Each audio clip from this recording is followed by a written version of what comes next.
How's it going, YouTube? This is Luke from Team Tri Paladins, coming at you with another deck profile for the channel. This has been a long-awaited deck profile for our team and the channel, since I'm the only person in our team and at locals who actually plays this deck. I think any of you watching the video can guess by the sleeves, but this is a Youthberk Skyfall Arms BT10 updated deck. There's not a lot of support that came in set 10 for Youthberk, namely the cycle, discard grade 2, but we'll get into that when we get into the deck profile. So, we'll start with the right deck first. The right deck is relatively simple enough. See, grade 0 is the grade 0 Youth, grade 1 Youth, grade 2, and then finally grade 3 is Youthberk Skyfall Arms. I've seen a lot of deck profiles mess around with the Youthberk Protofall Arms when it comes to the grade 3 in the deck, and running the 4 copies of Skyfall in the main deck for the all extra chance of persona riding. Myself, I'm not a massive fan of it, unfortunately. But, you know, yeah, so obviously grade 0, riding a second, you draw one. Grade 0, you wait till you get to grade 2, you ride on top, you soul blast one, and then you check the top 3 for a grade 3 or a grade 2, and call the grade 2, we'll add the grade 3 to the hand. The grade 2 Youth, counter blast 1, add a grade 2 from the drop zone into hand. You can use the boost skill if you wanted to. When it's boosted, it gains power when you boost. It gains 5k when you soul blast one, and then obviously Youthberk Skyfall Arms. Everyone knows what it does, but for those who don't, it's the the Revel Dress form. So when you attack, you choose a Revel Dress from your hand, Revel Dress, and then you get your skills when you Revel Dress. Or you use its Axe skill where you discard a card, check the top 3 for a grade 3 or a grade 2. Same as a grade 2. If it's a grade 3 card with what's called Youthberk in its hand or Revel Dress, you enter your hand. If it's a grade 2, you superior quality rearguard and you get more skills that way. So, moving on to the main I mean, just deck. add as a Rebel form. Oh yeah, definitely. So, grade 3s. So the grade 3s, we're running, that's that? So 3, 8, 10 grade 3s. So we'll start with the obvious, the extra 3 copies of Youthberk Skyfall Arms for the Persona Ride. You know, any deck who doesn't run Persona Rides, well, you're not doing a good job. Basically, I haven't really come across many decks at all in Standard that don't run extra Persona Ride copies, unless you're running Mask decks, which that's a completely different unit altogether. So, next, grade 3, we are running, as the obvious would suggest, until set 13 comes out. We're running 4 copies of Youthberk Rebel Form Tempest. Tempest is I would say the MVP of the deck when it comes to Rebel Form, but depending on the situation where you're using certain Rebel Forms and certain field setups, Tempest is usually the way to go. Depending if you go first or second, you can either go into Tempest or you can go into Gust. But it's just a question. It's just a question of situational and dependency. So Tempest's skill, for those who don't know, is when you Rebel form, the front row gains 5,000 power, and you can use Tempest's skill to counterblast 1. You reveal the top 2 cards of the deck, and any cards that match the cards that you reveal in your opponent's out of the field, you bounce that card back to the bottom of the deck, and then... If it's the right deck, then it goes back to the right deck. Yes, if it's right deck cards, they go back to the right deck. So it's just nice to get rid of an opponent's card on the field, and then you're just swinging for a bit more power. The last grade 3 in the deck that I run are 3 copies of Youthberk Rebel Form Gust. This is your other situational. He is your, when you Revel Dress, you discard a card from hand, he gains 10,000 power, and you get to use a drive check. So he's usually better for, I tend to go into Gust a bit more if I'm going second in the game, or if I just don't have a Tempest in hand. Gust is pretty decent, and with combos you can get him to twin drive, and it's you just get more cards to hand. Tempest gets you more cards to hand, but Gust is a lot more making your opponent lose cards. A lot more aggro. You force your opponent to guard more, and it's just it's good. It's good. So on to grade 2s. We are running 1 copy of Mothgirl Maple. Maple is, as I like to say, Maple the staple. Maple's an absolute staple in this deck. You only run the 1 copy of because you've got more room for different grade 2s in the deck and a few more grade 1s. Maple's skill, you're not using it for the glitter skill, you're using it for the skill of when you place a grade 3 during the main phase, so when you Persona Ride, or when you normal ride from the ride deck. If Maple is in drop zone, you simply call it back onto rearguard, and then it's there as an interceptor, it's guard fodder, it's discard fodder for ride decking, so that is all that Maple is there for. Staple definitely needs to be there. Definitely. So, next we're running 3 copies of Schneisel. Schneisel is a definite MVP in the deck.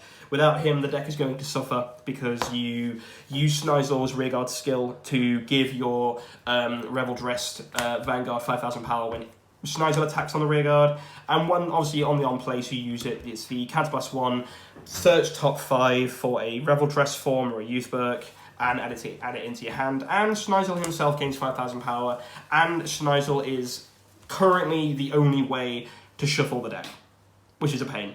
But that's why you run 3 of it, so you've got more shuffle power, and you know, more general power on the Vanguard when Snizel swings.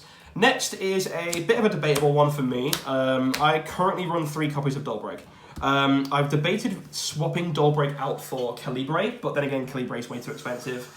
And I don't feel like spending too much money on a card that came out in set 6. No thank you. So Youthberk is a decent substitute. Youthberk is basically just, again, another powerhouse for your Revel Dresses.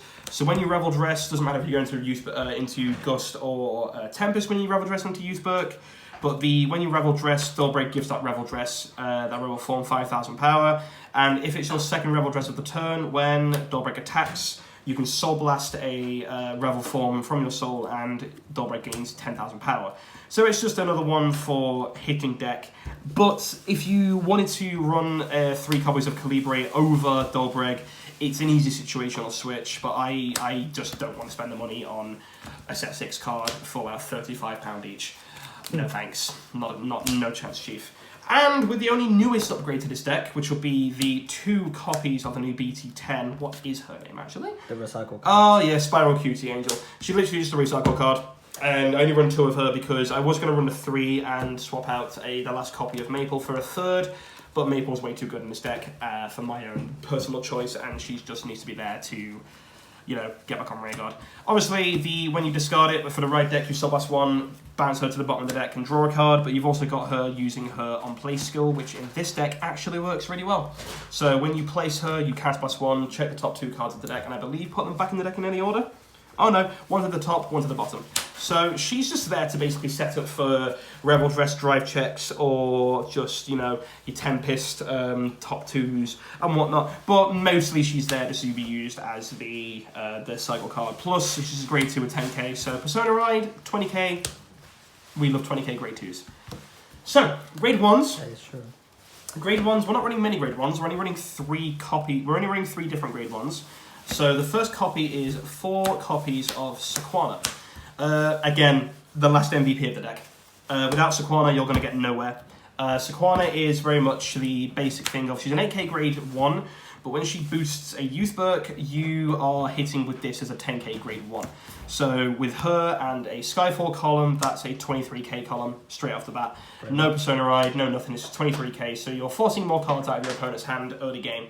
When you Revel Dress, she shoves herself into Soul from the rearguard, and you can either increase or decrease your Vanguard's drive checks to 1. So if you Revel Dress into Gust, you shove her into Soul first, give Gust 1 drive, and you use Gust's own skill, discard a card, it gains 10k, and a second drive, so you make it into drive checks. To twin drive. If you go into Tempest, you just give Tempest 1 drive, but then again, that's an extra 3 cards into hand thanks to Tempest's skill. So she's definitely an MVP, plus you're building up your Soul for different skills like the cycle draw, or you've got the next card in the grade 1 list. So she's just there as another decent, really well staple. The next grade 1 I run is 3 copies of Wayward Therapy Angel. So 10k grade 1, obviously can't be normal, can't be ridden, and can't be normal call to rearguard. So the only way to get it out is by using it to discard it. So you can discard it for the ride deck, and when you discard this card, at any point, you Soul Blast 1, which is where the Sequana comes in handy, because now you've got more Soul, along with your Youthberks in Soul after you Revel Dress and you move them around in Soul. But once you Soul Blast 1, she comes out on a back row rearguard. So she's definitely another MVP, and getting her behind your Revel Dresses when you go into them, or your rearguards when you Persona Ride and stuff, she just hits for bigger columns, and using her to, you know, if you discard her in ride deck, or you discard her thanks to Skyfall's skill, you've just got another rearguard, and you're not depleting hand size too much, because you are just, instead of using 2 cards to discard and have to call something else, you're just discarding 1, Soul Blasting another, and calling her back out. So she's definitely there to fill a great spot, and I can't really think of anything that's going to replace her in the meantime. And then last but not least, so I run 3 copies of the PGs and 1 copy of the Elementaria Sanctitude, because I am a grade 3 deck, so I can use it, because going against Messiah decks and Chronojet decks are just absolutely disgusting, and I like any grade 4, but we don't really see them much anymore. But, you know, most strike decks, we like seeing the free PG, and who doesn't like PGs in I think decks? South might come back because of the promo card. More than likely. But yeah, so, actually PGs. Grade Zeros. So, Grade Zeros are really, really simple. I run 4 front triggers. 4 fronts, they're fronts, 20k shields, 33k on the Vanguard, very nice. Front row, you're always going to have a front row in this deck. I run 7 critical, because I run the 4 copies to the front, so it just bulks out the crits. Effect crits in this deck, not really worth it, because 9 times out of 10, you're going to be using these as their 15k shields, but if you have to call something out, it's better to have a 5k rearguard than a 4k rearguard, because 1, you're never going to be calling 4k rearguards out, and 2, if you have to call a 5k rearguard out, I would rather be a 5k rearguard. Next is the 4 heals. I run 2 base heals, and I run 1 copy of each effect heal. Situational based, that's literally all it is. If, you know, you have your 2 15k shields for your normal heals, but then when it comes to your effect heals, I like having 1 of each, because I don't really know what deck I'm going to be going against. And if I go against a deck that has one or the other, or both, it's a 25k shield, so it helps. And then last but not least, the OT. The OT in Youthberk, I tend to go with the Care Sanctuary OT, because, you know, more drive checks, more cards into hand, and I'm just hurting my opponent a lot more with more drive checks. And it just looks pretty. I've yet to test it with the new Festival Collection OTs, but from my own personal experience of testing it online and my own personal feelings towards it, I'm probably going to stick with this OT. So, there you go. So, that's the deck profile, guys. Hope you enjoyed. Hope you can think of any tips and tricks that this deck provides. We will have some more Youthberk test videos in the future. And as always, thanks for watching. Remember to like and subscribe. Catch you later, guys. See you in the next video.